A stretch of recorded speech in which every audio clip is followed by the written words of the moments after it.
আসসালামু আলাইকুম বিয়ার, সবাই কেমন আছেন? আশা করি ভালো আছেন। আমি আল্লাহর রহমতে কিছুটা সুস্থ হয়েছি। আজকে একটু ভালো লাগতেছে, তাই আপনাদের সাথে ভিডিও শেয়ার করতে আসলাম। এই তো ঘুম থেকে উঠে আসলে ভালো লাগতেছে না, শরীরটা ছাদে চলে আসলাম। ছাদে এসে দেখলাম আমার গাছগুলোকে। একবার গাছগুলোকে না দেখলে ভালো লাগে না।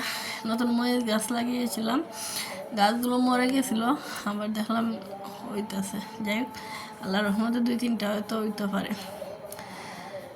আসলে অনেক মরিচ গাছ রোপণ করছি, কিন্তু মরিচ ধরতেছে না কেন জানি। সব সবজি হয়েছে, কিন্তু আমার মরিচটাই বেশি একটা ধরে নেই। আর তো কি বলবো, এই তো আমার একটা নতুন মরিচ গাছ না লাগাইলাম, এটা মাঝে অনেক মরিচ ধরতেছে দেখলাম। আর এই জন্য আপনারা কী বলেন জানি না, আমরা বলি এটারে শুকা পাতা।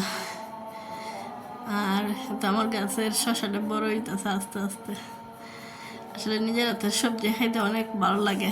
সবজি আম গাছের মুকুলগুলো আপনার একটু দেখাই নিলাম। আসলে প্রাকৃতিক দৃশ্য দেখতে অনেক ভালো লাগে, আর তাও যে হয় সকালবেলা ভোরবেলা আরও দেখতে অনেক ভালো লাগে।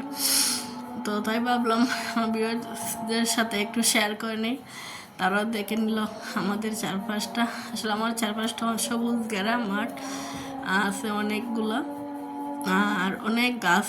আসলে ভালোই লাগে পরিবেশটা। হ্যাঁ, আমাদের পিছনে অনেক আগে ময়লা ফেলানো হইতো, এই জায়গাটা অনেক সুন্দর হয়েছে এখন। আসলে মাটি ফেলালে সবজি ফেলালে আরও ভালো লাগবে আশা করি। জায়গাগুলো আসলে অনেক সুন্দর। তো আপনাকে একটু দেখে নিতেছি ঘুরে ঘুরে সব কিছু। তো আজকে আসলে বন্ধুরা আপনাদের সাথে একটু গল্প করতে আসলাম। শরীর তেমন অসুস্থ না, কণ্ঠটা হাসতে হাসতে ভেঙে গেছে, কণ্ঠ শরীর তেমন একটা ভালো না। তারপরও আমাদের জীবন তো তেমন থাকবে না, চলতে হবে। বাচ্চা আছে যেহেতু, সংসার আছে, সব কিছু সামলে নিয়ে আমাদেরকে চলতে হয়।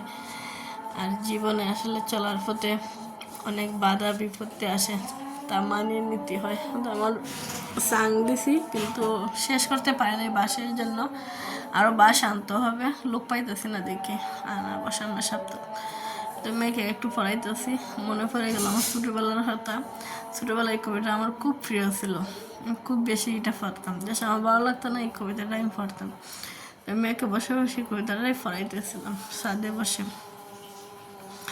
মেয়েও পড়তেছিল।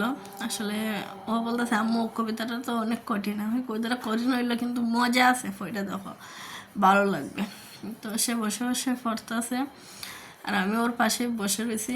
আসলে বাচ্চাদের পাশে না থাকলে ওরা পড়তে চায় না।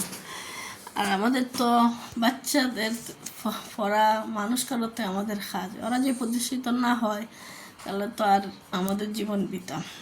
তো বাচ্চাদের আসলে ছোটোবেলার থেকেই বেসিক স্ট্রং করা দরকার।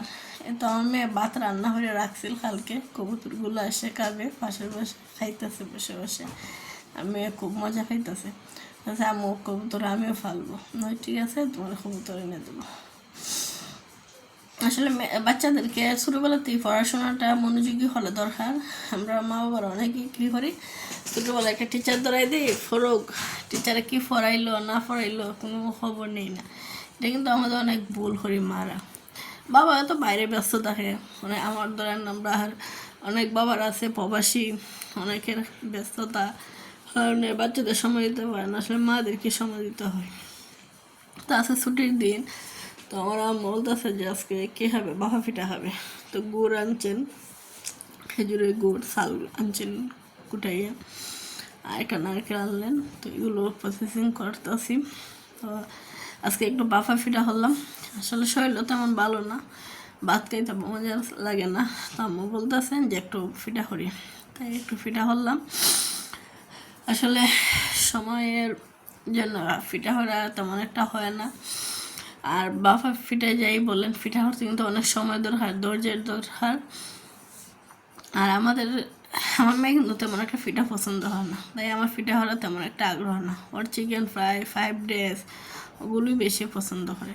তো পিঠাগুলো খাইতে অনেক টেস্ট হয়েছে, আমরা সবাই খাইছি, আর অনেক সুন্দর হয়েছে। মেশিনের কুটাইল গুঁড়ি হইলেও পিঠাগুলো অনেক সুন্দর।